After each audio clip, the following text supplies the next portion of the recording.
함께 말씀을 보시겠습니다. 누가복음 2장 8절부터 12절까지 말씀 교독합니다.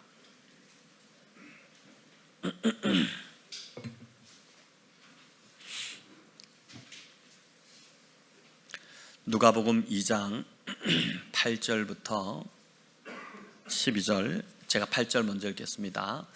그 지역의 목자들이 밤에 밖에서 자기 양떼를 지키더니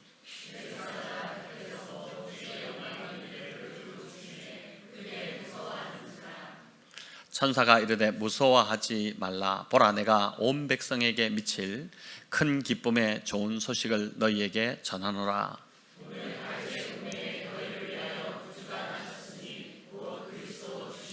함께 읽겠습니다. 너희가 가서 강보에 쌓여 구유에 누워 있는 아기를 보리니 이것이 너희에게 표적이니라 하더니. 아멘. 자, 구유에 누웠으니 이 제목으로 이제 여호수아서를 마치고 큐티 본문에 맞게끔 누가복음으로 주일 설교를 좀 이어가고자 합니다. 여러분, 오늘 이제 본문은 오늘 여러분들이 묵장 모임에서 나누게 될 그 본문으로 이제 말씀을 좀 나누고자 하는데, 먼저 이제 누가복음을 시작하면 전체적인 좀 누가복음 개관을 짧게 좀 말씀드리고자 합니다. 누가복음의 저자는 누구일까요? 예, 누가입니다. 누가, 그죠?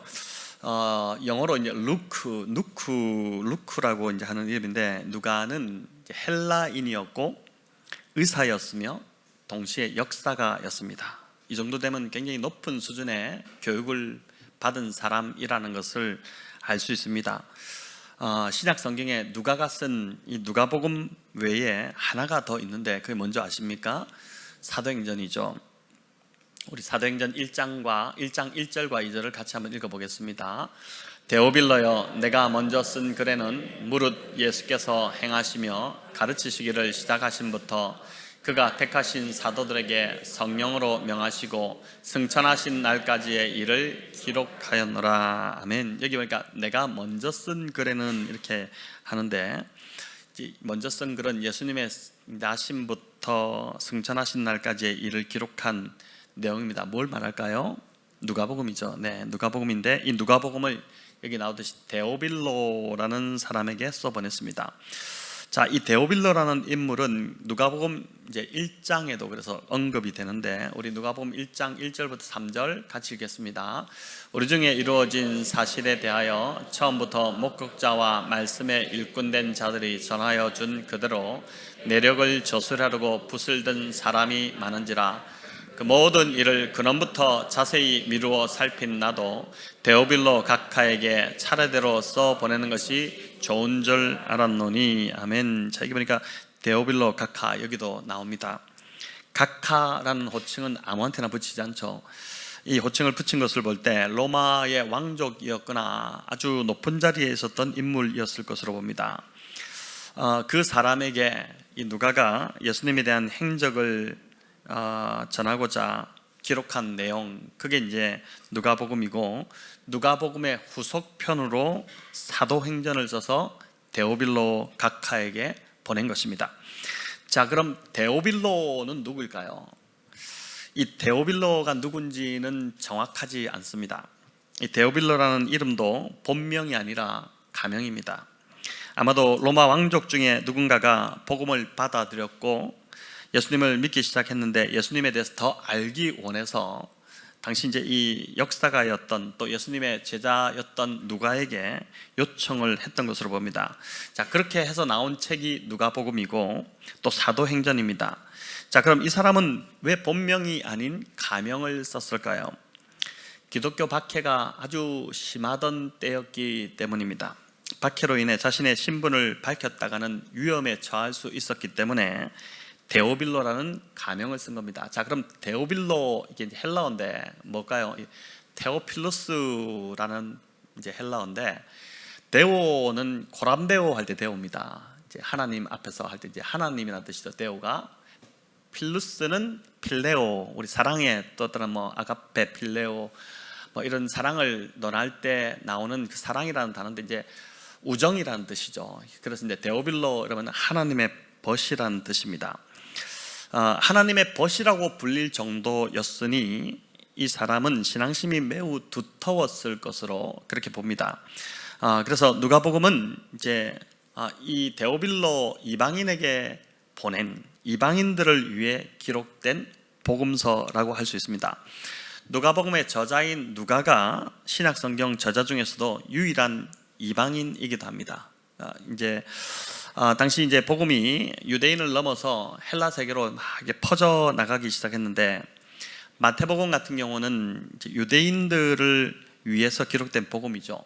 유대인들 중에서 메시아 사상을 갖고 있던, 메시아를 기다리던 자들이 예수 그리스도가 오셨음에도 불구하고 그 예수 그리스도가 메시아인 줄 알아보지 못했던 자들에게 바로 이 예수가 너희가 기다리던 메시아다, 그걸 알리기 위해서 기록된 복음서가 바로 이제 마태복음인데, 그러다 보니까 마태복음에는 구약에 대한 인용이 참 많습니다. 예언들도 많이 들어있고 그렇습니다. 근데 이제 구약적 배경이 없는 사람들이 마태복음을 본다면은 상당히 좀 이해하기가 어려웠을 것입니다. 그래서 이방 사람들이 보아도 다 이해할 수 있는 그런 복음서가 하나 필요했고, 그 일을 이제 이방인이었던 신실한 누가를 통해서 하도록 하나님께서 허락하셔서, 이방인이기 때문에 이방인 입장에서 예수 그리스도의 사건, 생애를 보도록, 그래서 그걸 기록하도록 한 복음서가 바로 누가복음입니다. 누가는 의사이고 역사가다 보니까 다른 복음서에 비해 굉장히 자세하게 기록을 했습니다. 의사의 특성상 또 디테일하게 이제 뭘 보지 않습니까? 또 역사가다 보니까, 그러다 보니까 이제 분량이 굉장히 많아졌죠. 전체 장수가 이제 24장까지입니다. 마태복음이 몇 장입니까? 28장까지 있죠. 누가복음이 24장인데 마태복음보다 짧지 않습니까? 그렇지만은 한 장의 절수가 굉장히 많습니다. 누가복음 1장만 하더라도 80절까지, 무려 80절까지입니다. 누가복음 읽기가 굉장히 힘들어요. 한참 읽어도 아직 3분의 1도 못 읽었고, 막 이렇게 누가복음이 깁니다.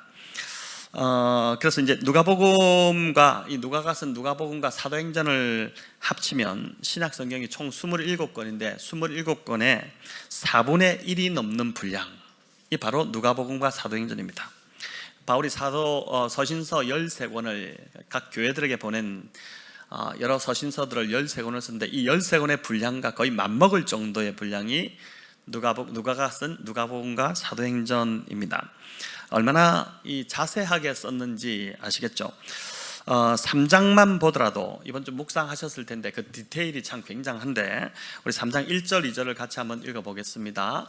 디베레오 황제가 통치한 지 15해 곧 본디오 빌라도가 유대의 총독으로, 헤롯이 갈릴리의 분봉왕으로, 그 동생 빌립이 이두레와 드라고니 지방의 분봉왕으로, 루사니아가 아빌레네의 분봉왕으로, 안나스와 가야바가 대제사장으로 있을 때에 하나님의 말씀이 빈들에서 사가랴의 아들 요한에게 임한지라. 아멘. 자, 그냥 하나님의 말씀이 여기 나오듯이 빈들에서 사가랴의 아들 요한에게 임했다 이러면 간단하게 끝날 텐데, 왜 이렇게 그때 황제가 누구였는지, 그때의 총독이 누구였는지, 분봉왕들은 누군지, 또 대제사장은 누구였는지 여러분 이렇게 상세하게 밝히는 것일까요? 우리 중에 또 보면 말할 때 굉장히 TMI들이 있습니다. 굳이 말하지 않아도 되는데 제가 보니까 좀 TMI인 것 같아요.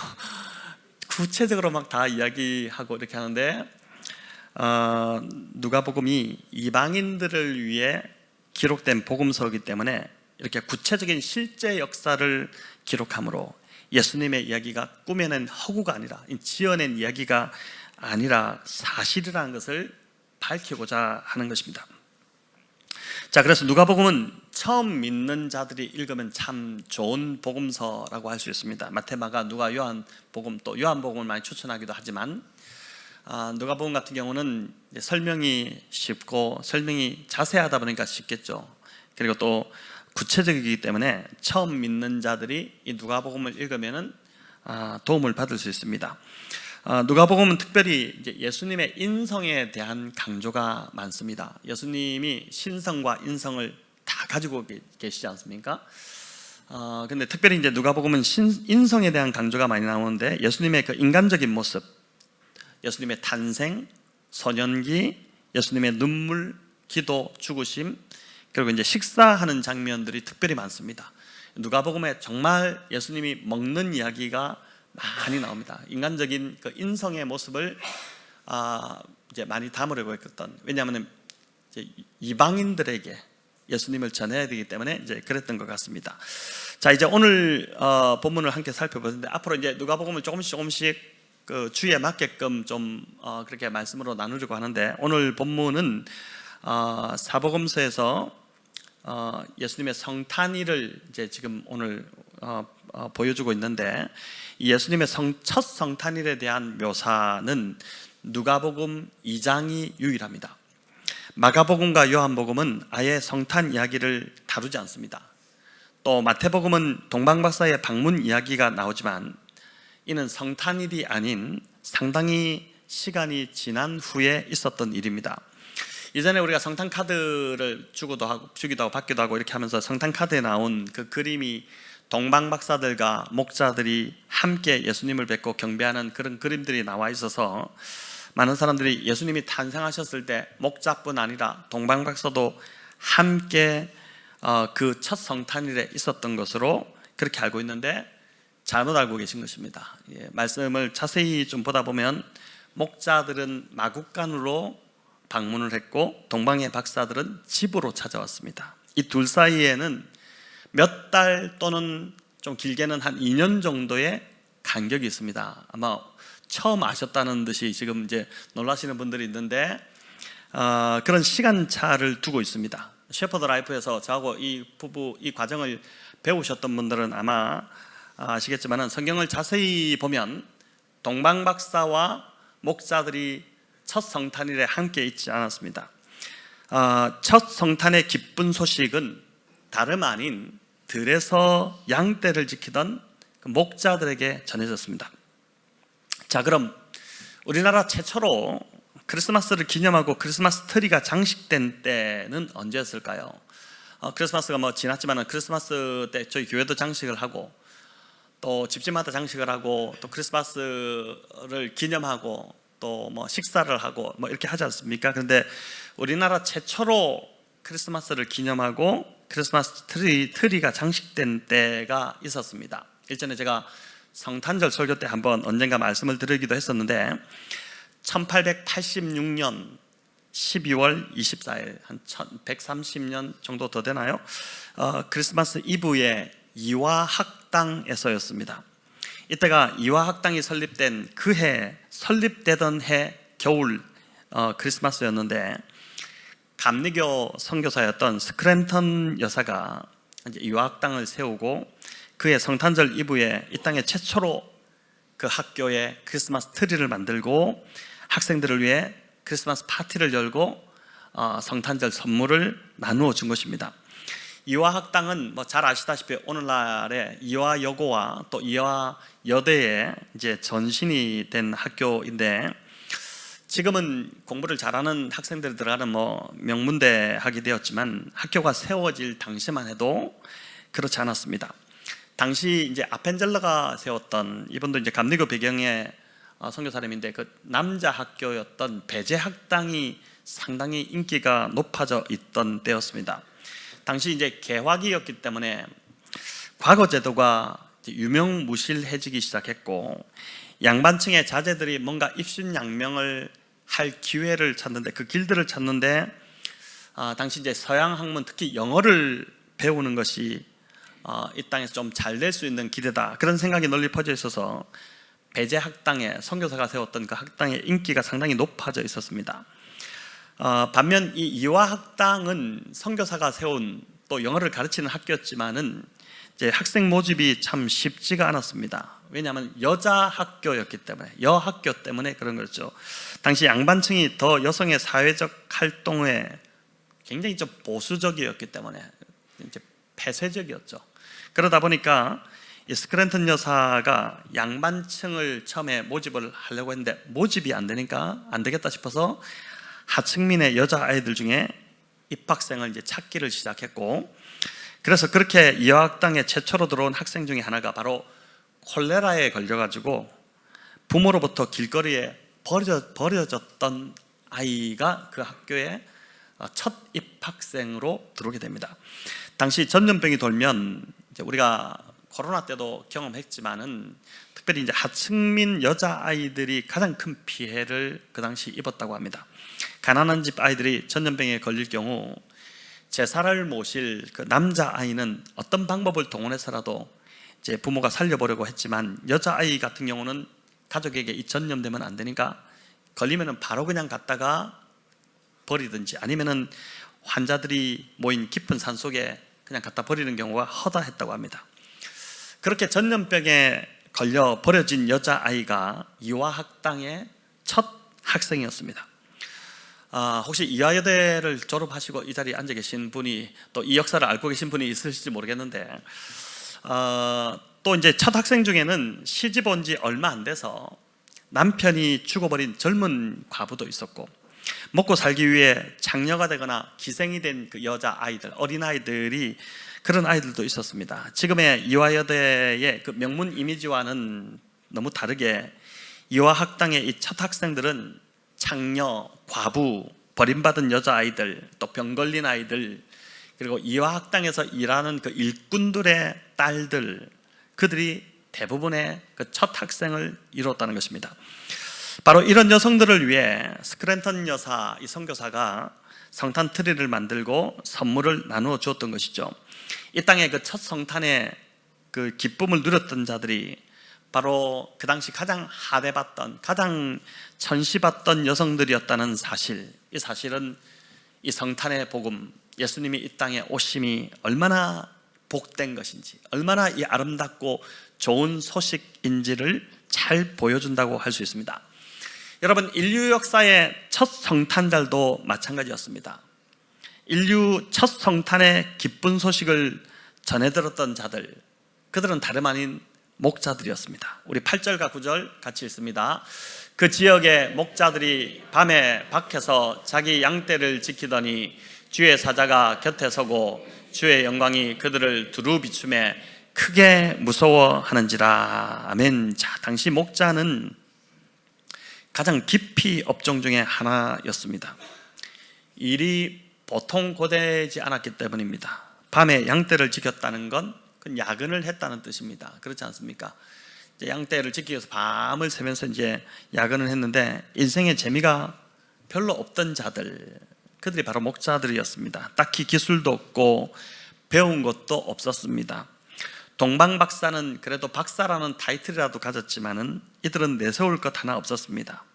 가진 것도 없었기 때문에 뭐 돈이라도 좀 있으면 장사라도 하든지 뭘 할 텐데, 그런 것도 없기 때문에, 가진 것이 없기 때문에 힘들어서 안 하는 그 거친 일을, 그 일들로 내몰릴 수밖에 없던 자들이 바로 당시 예수님 이 땅에 오실 당시의 목자들, 그들이었습니다. 또 당시 목자는 사회에서 천대받고 미움받던 부류이기도 했습니다. 본래 이스라엘은 유목민이었지만은 가나안 땅에 들어오면서 어떻게 됩니까? 농사를 짓게 되죠.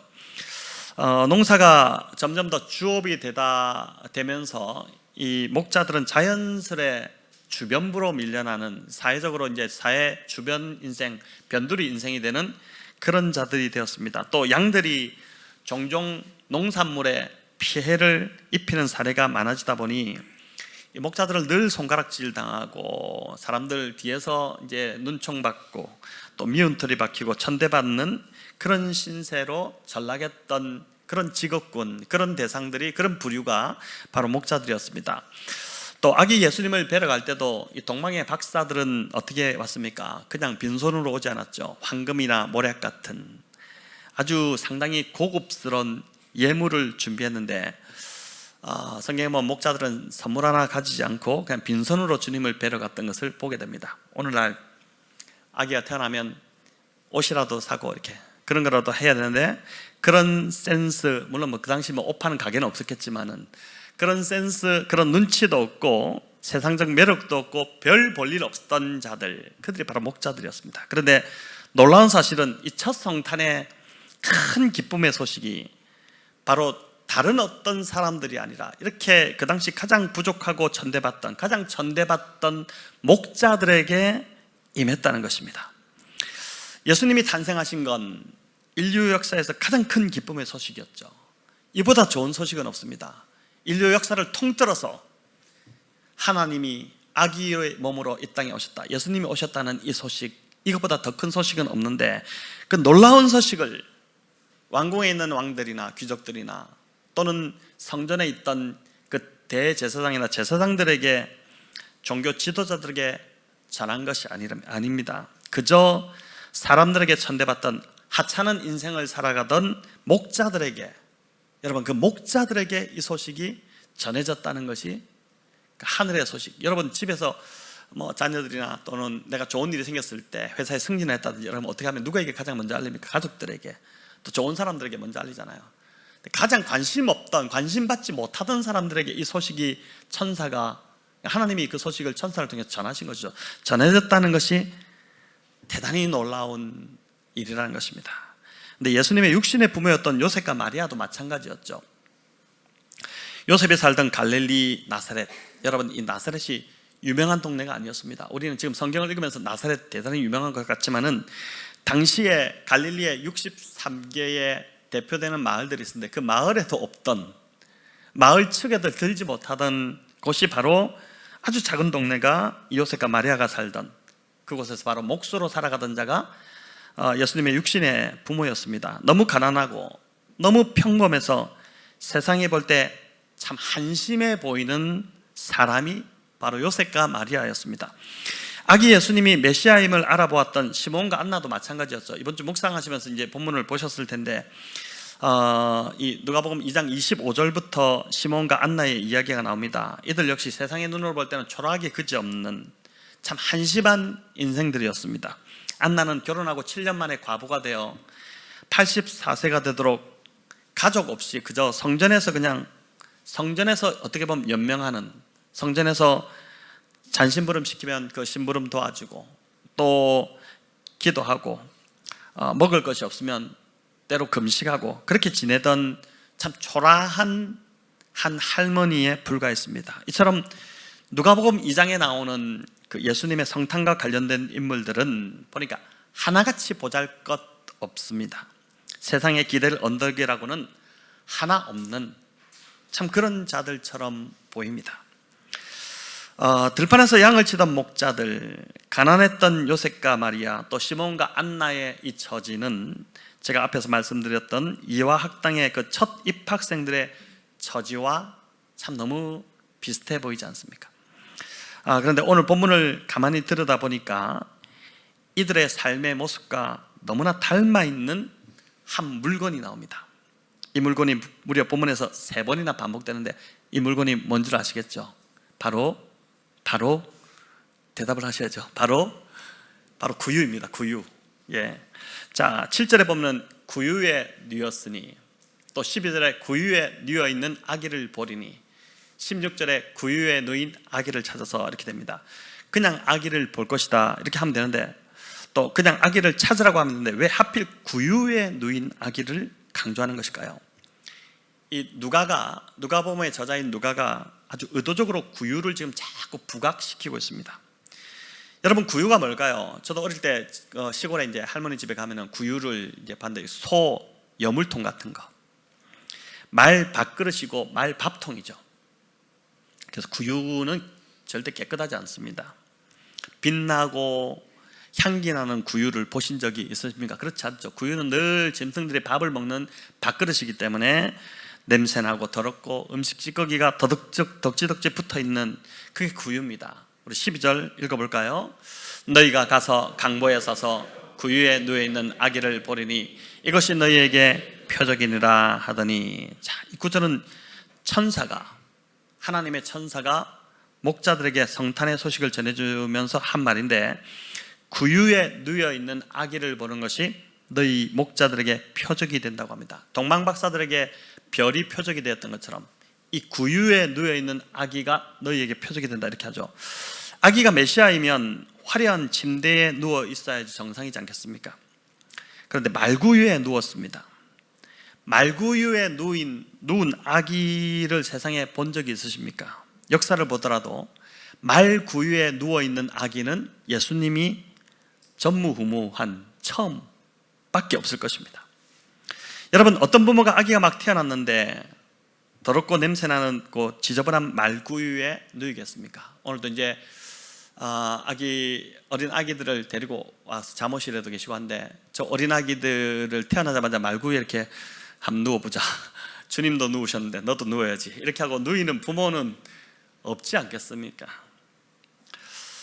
그런데 그게 표적이라고 천사가 이야기한 겁니다. 이 얼마나 쉽고 명확한 구분입니까? 명확한 표적입니까? 보통 아기들은 태어나면 다 좋은 침대에 눕습니다.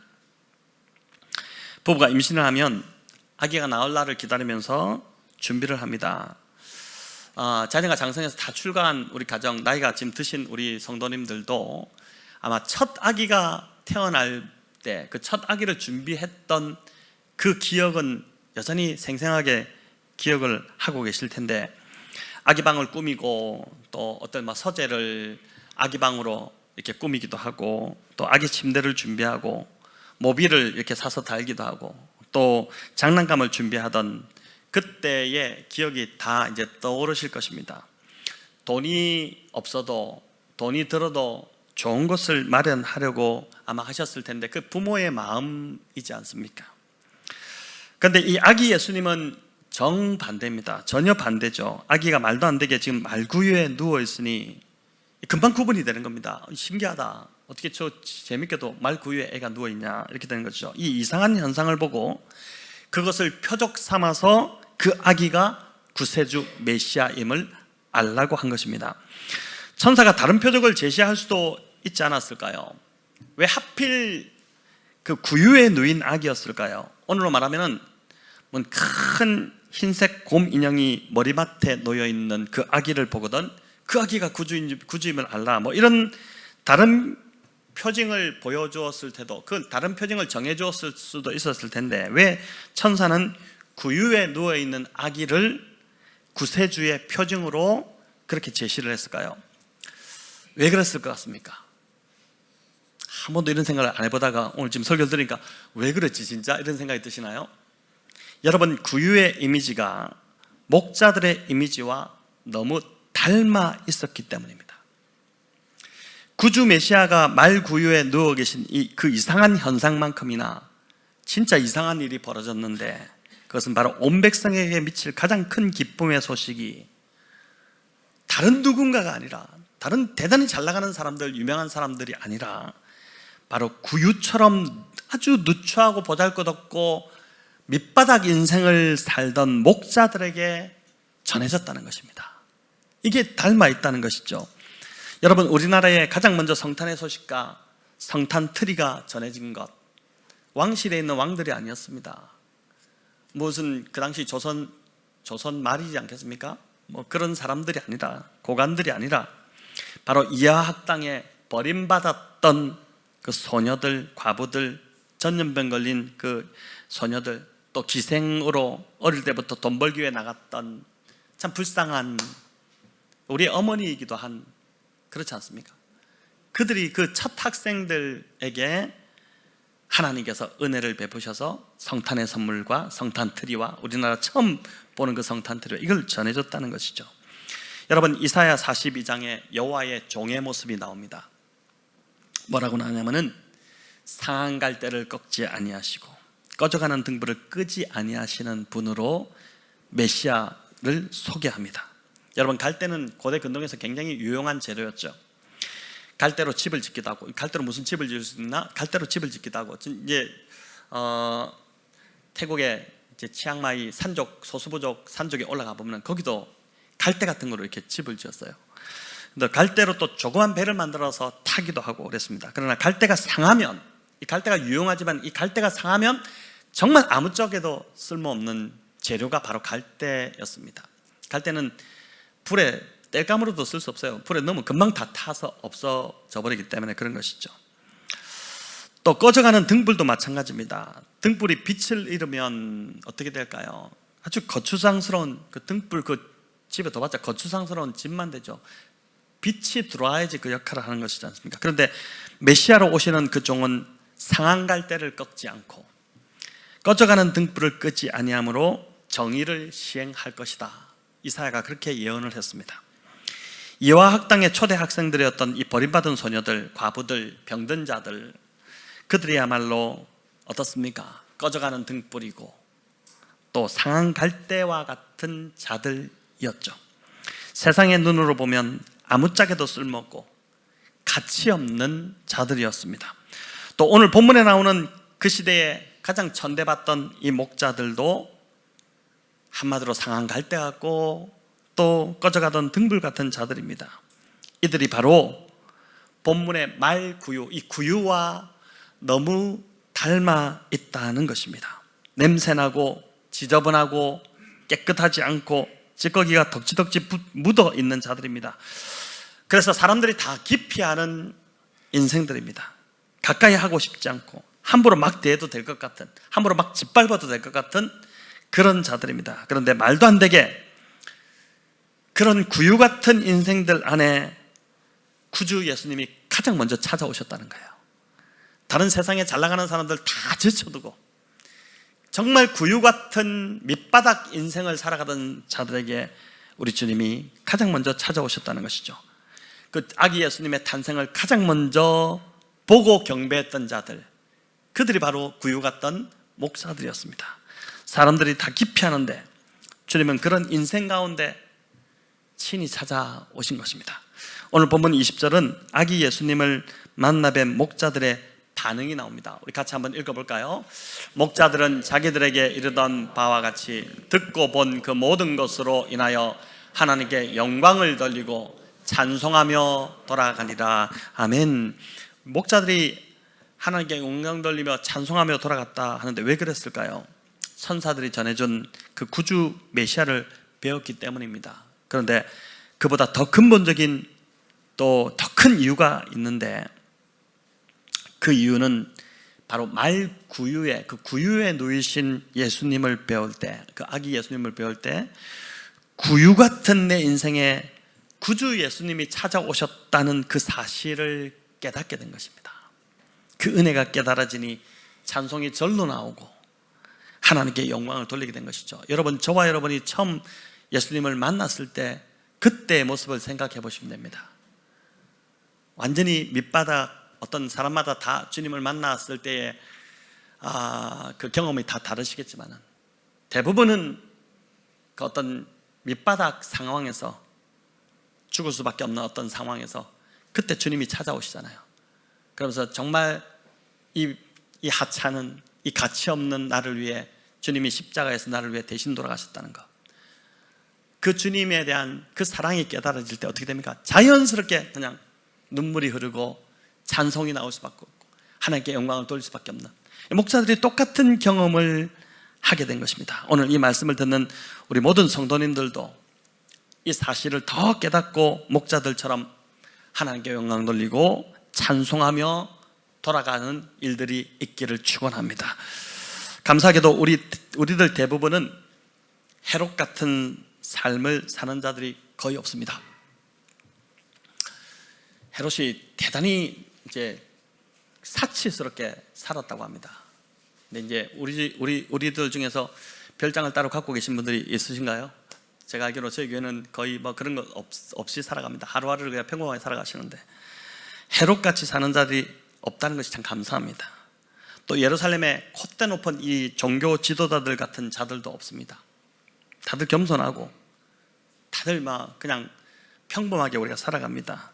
우리 대부분은 그저 평범하고 어떻게 보면 또 보잘것없고 그렇습니다. 어떨 때는 세상 사람이 보기에도 한심할 때가 많습니다. 아니, 내가 나를 봐도 한심할 때가 많지 않습니까? 이번 주도 나를 보면서 참 한심하다, 내가 왜 이렇게 한심할까, 이런 생각을 할 때가 있지 않습니까?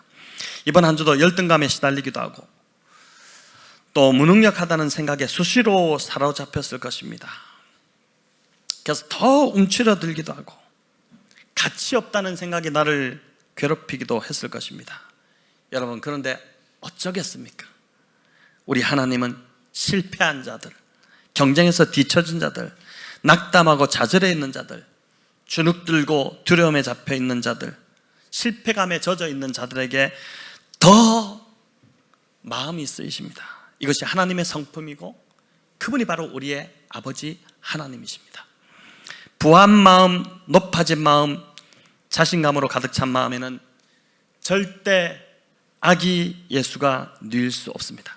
그런 마음은 이미 구유가 아니기 때문입니다. 상한 마음, 가난한 심령 가운데 늘 하나님이 찾아오시고 임하십니다. 그래서 주님은 이렇게 말씀하셨죠. 우리 한번 읽어볼까요? 심령이 가난한 자는 복이 있나니 천국이 그들의 것이며. 심령이 가난한 게 왜 복일까요? 그런 마음 가운데 우리 주님이 임하시기 때문입니다. 사랑하는 성도 여러분, 주님은 말 구유와 같은 저와 여러분 인생에 찾아오셨음을 믿으시기를 바랍니다. 상한 갈대를 꺾지 않으시고 꺼져가는 등불을 끄지 않으시는 우리 주님께서 나와 함께 하시며 나를 영원히 끝까지 주님 앞에 서는 날까지 선하게 이끌어 가실 것입니다. 이 믿음으로 인해 목자들처럼 이번 한 주도 하나님께 찬양하고 영광을 돌리시는 우리 모든 성도님들 다 되시기를 우리 주님의 이름으로 축원합니다.